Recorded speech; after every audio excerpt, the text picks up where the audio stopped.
자, 이거에서 우리는 약속대로 오신 예수님에 대해서 배웠습니다. 새 시대를 여셨던 걸 보죠. 그런데 왜 예수님이 이렇게 새로운 시대를 여셨고 그 좋다는 종말의 시대가 열렸는데 왜 여전히 이 모양이지? 왜 여전히 비극이 있고 어려움이 있고 나는 여전히 연약하지? 네, 왜냐하면 그 완전한 날이 이루어질 하나님의 약속대로 완전한 천국이 완성될 날은 예수님이 다시 오실 때이기 때문에 그렇습니다. 그리고 영원의 시간에서 그것이 이루어질 것이기 때문에 그렇습니다. 그래서 우리는 아무런 비극도 없고 완성될 날이 언제인지 삼가를 통해서 배우는 것이고, 그렇기 때문에 뒤집어 설명하면 그 완성될 날까지의 지금에서는 어려움이 있을 수 있다, 연약함이 있을 수 있다라는 사실을 배워가는 것이죠. 그런 의미에서 3과 한번 보도록 하겠습니다. 자, 3과의 본문은 요한계시록 21장 3절 4절입니다. 하나님이 함께 계실 때, 마지막 날에 대한 그 말씀이죠. 요한 사도에. 그래서 하나님이 다 함께 계신 그 최종의 날, 그리고 그 영원의 날에 어떤 일이 이루어집니까? 모든 눈물을 닦아주십니다. 그리고 그때는 사망이나 애통 없습니다. 아프지도 않아요. 아무런 부족함이 없는 시대가 반드시 있을 것입니다. 그런데 그게 언제다? 예수님이 다시 오실 때. 우리는 그걸 확신합니다. 그것에 대해서 3과에서 배울 거예요. 그런데 그거에 대비하여서, 그렇기 때문에 아직 과정 중에 있는 지금에는 무엇이 있을 수 있다? 고난이 있을 수 있다. 동시에 배우는 것입니다. 그래서 먼저 또 이렇게 신자들의 삶에 대해서 우리가 한번 얘기를 해보는데, 특별히 3과는 지금 우리에게 생기는 연약함을 예수님을 만났던 제자들도 당했다라는 사실을 이렇게 비교하여 보여줌으로써 우리가 어려움을 당하거나 혹은 예수님을 믿는다고 하는데 왜 나에게 이런 일이, 나에게 왜 여전히 이런 연약함이 생기는 사실에 대해서 초기의 그리스도인들도 당연히 느끼고 있었다라는 것을 보여주는 것입니다. 그래서 그것이 비정상이거나 잘못된 일이 아니라는 것을 우리가 알게 하는 것이죠. 그래서 우리는 말하자면 1세기의 성도들, 그리고 더 가깝게는 예수님의 제자들이 그 당시 자신의 삶에 대해서 어떻게 얘기했고 교회에 무엇을 권고했는지를 볼 거예요. 그럼 첫 번째 보면은 주님은 구원의 길이 열리고 하나님의 나라가 완성되고 있다고 선언하셨습니다. 그런데 주님이 떠난 이후 승천하신 다음을 얘기하죠. 성도들의 삶은 핍박과 어려움에 처했습니다. 설교 시간에 설교자님들께서 아마 말씀해 주실 거예요. 엄청난 박해를 받죠. 그 당시 로마의 속국으로 이스라엘이 있었는데, 로마는 대대적인 기독교 박해를, 정말 역사에 길이길이 남을 기독교 박해를 하고, 그 당시에 사람들도 도대체 예수님이 누구냐, 예수님을 믿는 사람들에 대해서 사회적으로 이렇게 호의적이지 않았어요. 근데 그때 그러한 현실을 당하면서, 이거 뭐냐? 예수님 부활도 하셨고 승천도 하셨고 그 신적 능력을 보여주셨는데 그 예수님을 따르는 우리들은 왜 이 모양이냐? 왜 우리만 남겨져서 이런 취급을 당하냐라고 했을 때 베드로 사도가 이미 경고하고 말한 것이었습니다. 그것이 베드로 후서 3장 3절에서 4절인데요. 이렇게 기록되어 있죠. 먼저 이것을 알지니 말세에 조롱하는 자들이 와서 자기의 정욕을 따라 행하며 조롱하며 다 지 마음대로 자기 생각이 제일 옳다. 자기의 정욕을 따라 자기 마음대로 하고 싶은 사람들이, 하나님의 뜻을 전혀 공경치 않는 사람들이 조롱하면서 얘기하는 겁니다. 뭐라고? 야, 니네 예수님 다시 온다며? 니네 예수님은 약속한 거 있다며? 그게 어딨냐? 니네 꼴을 보니까 그게 어딨냐? 야, 다 그냥 그대로야. 뭘 변한다 그래? 뭘 예수님이 다시 오고 예수님 믿으면 구원이 있다 그래. 이렇게 얘기하는 것이죠. 그 당시에도 그렇게 조롱하는 자들이 있었고, 어떤 교회의 고백, 또 교회의 가르침이 굉장히 인정받지 못할 날들이 있을 수 있다라고 베드로는 겪고 있었고, 그것에 대해서 글로 남겨서 후대의 교회들에게도 경계하게 하는 것입니다. 그런 조롱 있을 수 있다. 호응 못 받을 것이다. 그래서 어려움을 당할 수 있다. 미리 알고 예언한 것이죠. 그리고 본인도 겪었고. 그래서 밑에 말을 보면, 정리하는 말을 보면 성경은 종말의 시대에 교회가 어려움을 당할 것이라고 말합니다.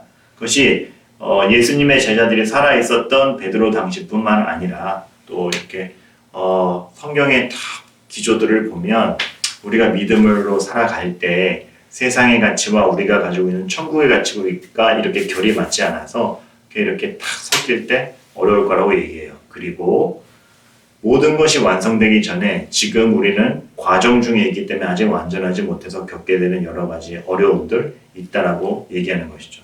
왜 이 모양이지? 그 모양일 수 있다라는 겁니다. 그래서 요한계시록을 기록한 요한 사도는 본인도 핍박을 당하고 반모섬에 유배되어 가가지고 요한계시록을 쓰면서 성도들에게 이걸 쓰죠. 나도 어렵다.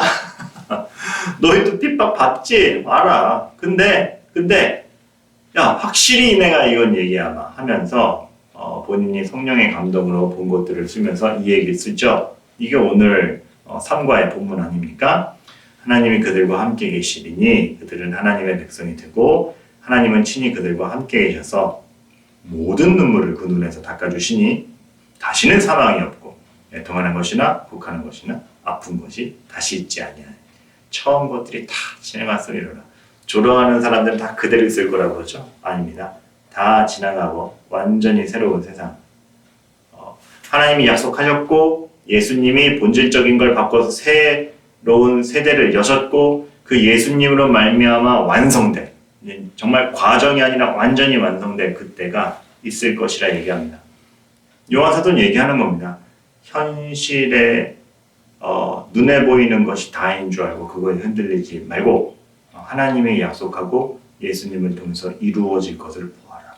언젠데요? 언제냐고요? 질문이 그렇죠. 그렇다면 우리가 완전한 천국을 맛보는 때는 언제입니까?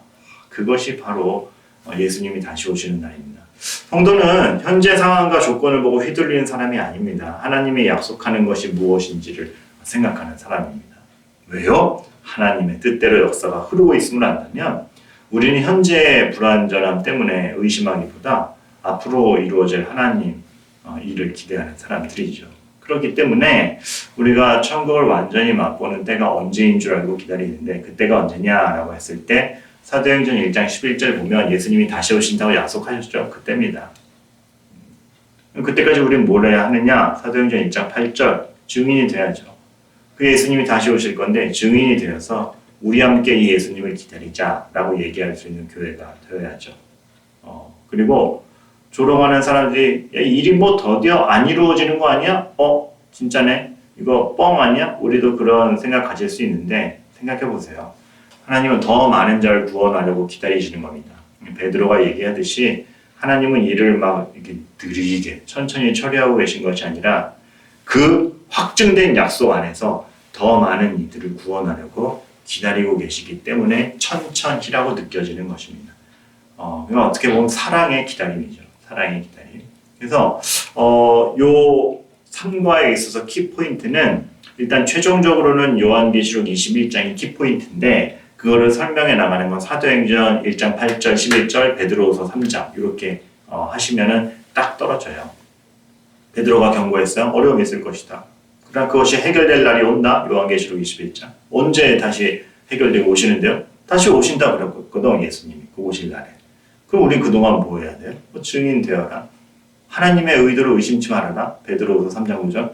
더 많은 이들을 구원하려고 기다리고 계시니까. 그럼 그 기다리는 동안에 우리도 구원의 일에 동참해야 되는 것이죠. 이것의 전체 그림.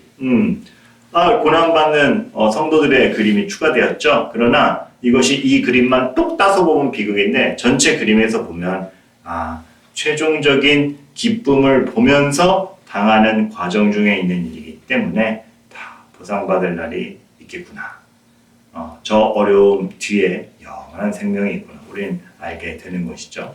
그래서 우리가 겪는 어려움은 완전한 시대를 맞이하기 위한 준비 과정입니다. 그래서 신자는 어려움을 통해서 낙심하기보다 오히려 뭐가 진짜인지를 이렇게 알아보는 시간으로서 이 시간들을 사용해야 되는 것이죠. 그리고 그것을 남에게 전해주는 시간들로 써야 되는 것이고 그래서 질문 이렇게 던집니다. 종말은 세상이 망해간다는 것을 가르치지 않습니다. 뭘 가르칩니까? 우리가 이과에서 배웠듯이 하나님의 의도대로 되고 있다. 하나님이 모든 것을 새롭게 회복하고 계심을 가리킵니다. 그럼 이러한 희망이 최후에 이러한 희망이 있다는 것을 알 때 우리는 지금 당하는 어려움이나 고난을 어떻게 생각해야 됩니까?